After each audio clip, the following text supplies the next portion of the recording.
лиц старше 18 лет.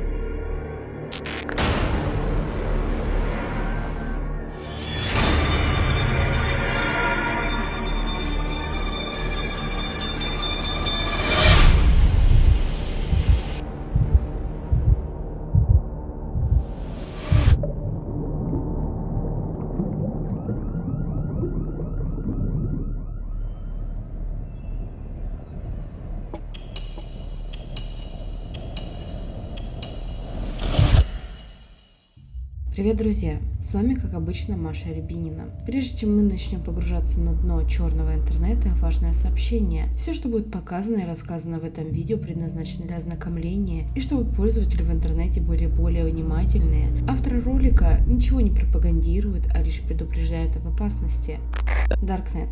Вы наверняка о нем слышали в своей жизни и не раз, смотрели многочисленные фильмы, читали загадочные истории. Как не вам лучше знать, что через него проходит весь наркотрафик мира, продажа, покупка всего и вся, начиная с оружия, заканчивая особо хом-видео для извращенцев, на любой бюджет и любые потребности. Но мало кто из вас задумывался, насколько реально там обстоят дела. Darknet является теневой экономикой всего мира, и сколько проходит через него теневых потоков транзакций. Это никто не знает и по сей день. Darknet изначально разрабатывался для военной разведки армии США, чтобы с его помощью можно было собирать разведанные данные, анализировать их, обрабатывать и писать отчетность на основе данных, которые удалось собрать. Но что-то не сложилось, и многие наработки убрали в долгий ящик. Много версий есть, почему так произошло. Но самое популярное, что Darknet оказался менее эффективнее, чем того ожидалось, и слишком сложно для работы с ним. Но самое базовое суть Darknet было находить террористов, которые ранее въехали в страну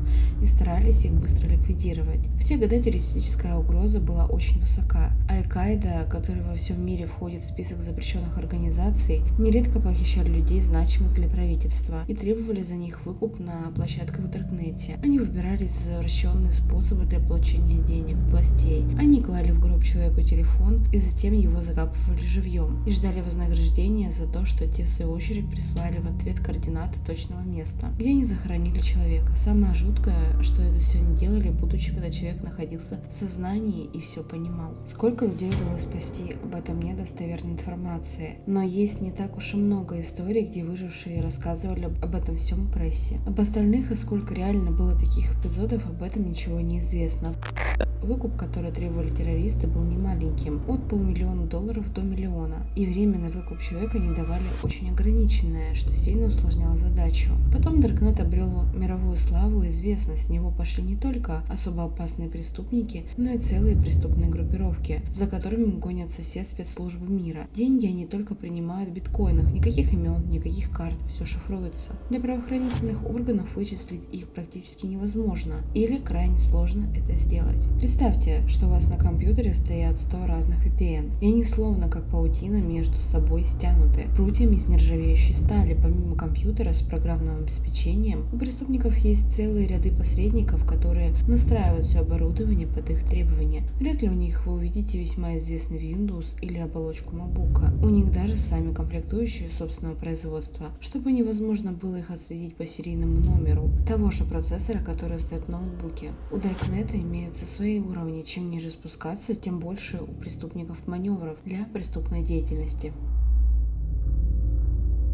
Видео, которое вы сейчас смотрите, это самая верхушка айсберга, так называемый уровень А. Как в алфавите. В Darknet такая же система иерархии. По-настоящему мало людей, которые доходили до самого нижнего уровня. Даже если захотелось просто ради любопытства скачать условно Tor-браузер и посмотреть кучу роликов по данной теме, у вас вряд ли получится это сделать из-за отсутствия навыков и вашего встроенного оборудования. Зачастую провайдер просто может вас ограничить в получаемом трафике. А если вы рискнете что-то заказать, вещь, которая легально не продается на территории страны и нигде не зарегистрирована, у полиции появится много вопросов к вам, и вероятнее всего вас банально арестуют при получении посылки на почте, а может и вообще вашу посылку просто не пропустят на границе. У людей, которые профессионально долгие годы этим занимаются, они используют свои фермы для получения трафика и доступа в интернет. Чаще всего эти фермы находятся за чертой города и где нет поблизости радиовышек, чтобы те не могли отследить по биллингу активности преступников. Некоторые изобретатели даже роют специальную траншею под землей, чтобы земля блокировала поступательные импульсы для дополнительной конспирации.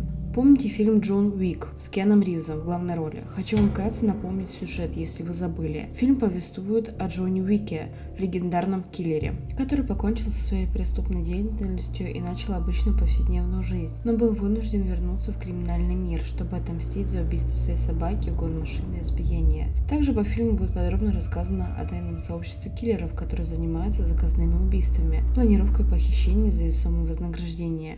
Клевая тачка, спасибо. Сколько? Не понял. Сколько за тачку? Не продается. В реальности есть похожие сообщества, которые так же, как фильм, планируют заказные убийства, нападения на людей. Только единственное, чем отличается от фильма, что жертвами нападений может стать вполне себе обычные люди, которые ходят на обычную работу в офисе и занимаются воспитанием своих детей. Ничем не примечательные люди. Но зачем кому-то понадобилось назначить награду за голову обычного человека через специализированные форумы в Даркнете? Не все так просто. Мотивация для заказа человека может быть любой. Например, уход жены к молодому любовнику или детские обиды, которые копились годами. А человек в гневе неконтролируем. Шокирует тот факт, что таких предложений много по устранению человека или как-либо воздействовать на него. Даже практикуются психологические насилия над людьми. Примечательно, что не каждая подобная история попадает в заголовки новостей или в прессу. Да и к тому же, возможно, не все происшествия удается вывести на площадке в Даркнете. Некоторые уголовные дела просто числятся с пометкой «не раскрыто» и убрано в архив для дальнейшего расследования.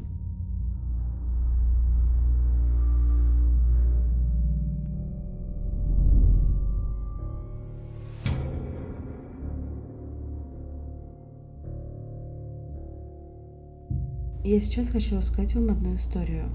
Зои Бранш. На нее готовилось покушение через Даркнет, но благодаря стечению некоторых благоприятных обстоятельств этого удалось чудом избежать. Один из пользователей увидел пост на одном закрытом форуме, где искался человек, который будет готов выполнить заказ по устранению человека за гонорар. За выполнение работы была указана сумма в размере $5500 в биткоинах. Это сравнимо нашим $500 000 рублей. В этом посте была вся подробная биография девушки и личные данные, вплоть во сколько и в какой магазин выходит девушка за продуктами. Кроме того, были все указаны близкие связи девушки, ее лучшие подруги, с кем гуляет, все соцсети девушки. Трудно в это поверить, но человек, который выложил данный пост, Даркнет, оказалась бывшая девушка Бена Столлера. Парень девушки, на которую готовилось покушение, когда задержали Кристи Стоун, она ничего лучше не придумала, как сказать, что ее IP был взломан неизвестными лицами, и она не имеет к этому никакого отношения. Дальше она стала вовсе путаться в своих показаниях и улыбаться. Она даже сказала, что выложила этот пост ради прикола, хотела так пошутить над новой девушкой своего парня и не планировала ни на кого нападать. Вот только личные сообщения на форуме говорили об обратном. Стоун успела списаться с парой исполнителей убийств, где они обсуждали подробные детали покушения и разрабатывали план. Кстати, людей, с которыми она вела эти диалоги, не нашли. И, честно говоря, навряд ли вообще их найдут. Посмотрите на эту фотографию. Кого вы видите?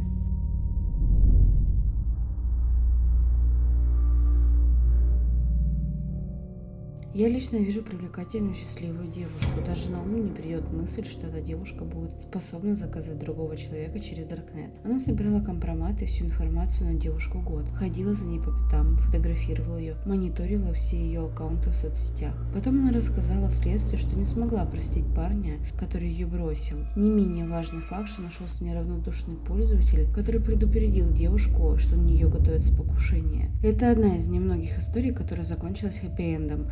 И пусть моя маска вас не пугает, внешность бывает порой очень обманчива. Для этих людей, которые занимаются профессионально покушениями, для них не существует никаких принципов и моральных устоев. Им на все плевать. У них одна задача — выполнить свой заказ любой ценой. Остальное их мало интересует. Помимо этого, в Даркнете еще есть форумы, где люди устраивают пытки и калечат людей за деньги спонсоров. Но перед этим они похищают под разными предлогами: выгодная работа, знакомство с красивой девушкой. Много людей попадают в ловушку. Преступники Преступники отнимают у них все, и я сейчас не про паспорт говорю. По существу это как попасть в рабство, только хуже, потому что ты не знаешь, выживешь ли ты после этой трансляции или нет.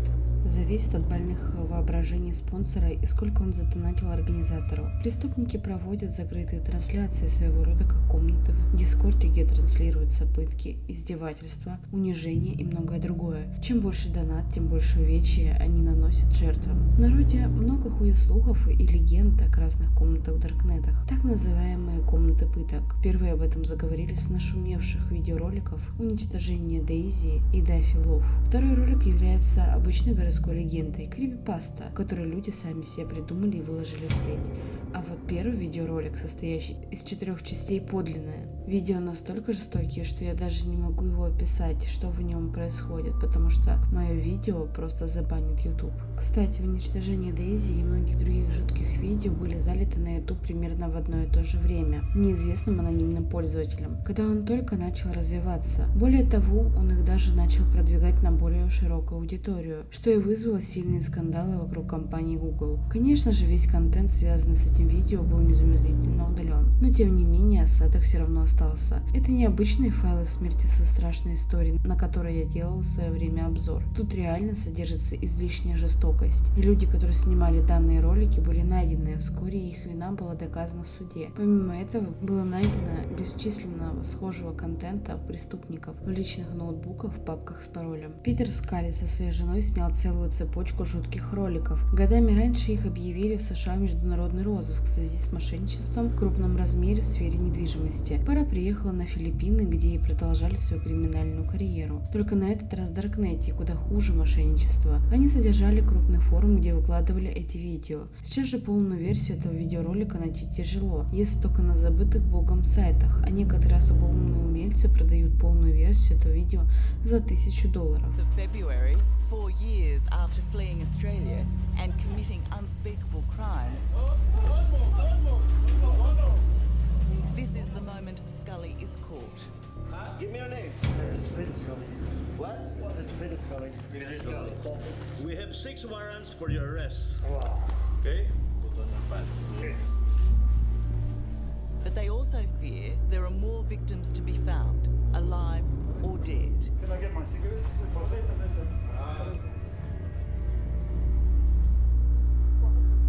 Дейзи осталась жива, несмотря на то, что русскоязычные источники заявляют об обратном. Сама она ни разу не появилась на передачах, но ни одно дело не касается ее смерти. В программе «60 минут», где было взято интервью у преступников и жертв, рассказывалось о ее судьбе. На тот момент она проходила терапию и сильнее всех 3 участниц переживала произошедшее. Сейчас ей около 14 лет. К сожалению, она никогда не сможет иметь детей. О других жертвах нет достоверной информации. Вскоре после поимки преступников обнаружились дополнительные улики в этом деле, которые связаны с возможными соучастниками в распространении и в съемке домашних видео с насилием. Но дальнейшие поиски не увенчались особым успехом. Это не единственное подтверждение подобных случаев в Даркнете. Только за 23 год официально зарегистрировано 100 пропавших человек без вести. Они пропали не просто так, взяли и испарились. Вовсе нет. Их связывает одно очень важное звено, что они вели некие беседы с незнакомыми людьми на форумах в Даркнетах, в закрытых чатах. Это подтверждает их многочисленные переписки, которые удалось восстановить программным путем. Где сейчас все эти люди и что с ними стало в итоге, остается вопрос открытым до сих пор. Конечно, всегда просто можно предположить, что им надоело прошлая жизнь, они решили начать все с чистого листа, с новым паспортом, забыть при этом родных и даже не пытаться выйти на связь. Но 100 человек достаточно много, если учитывая, при каких обстоятельствах они загадочно пропали. И тот факт, что сейчас почти на каждом углу установлены камеры видеонаблюдения и просто так не пропасть, но тем не менее, люди бесследно исчезли.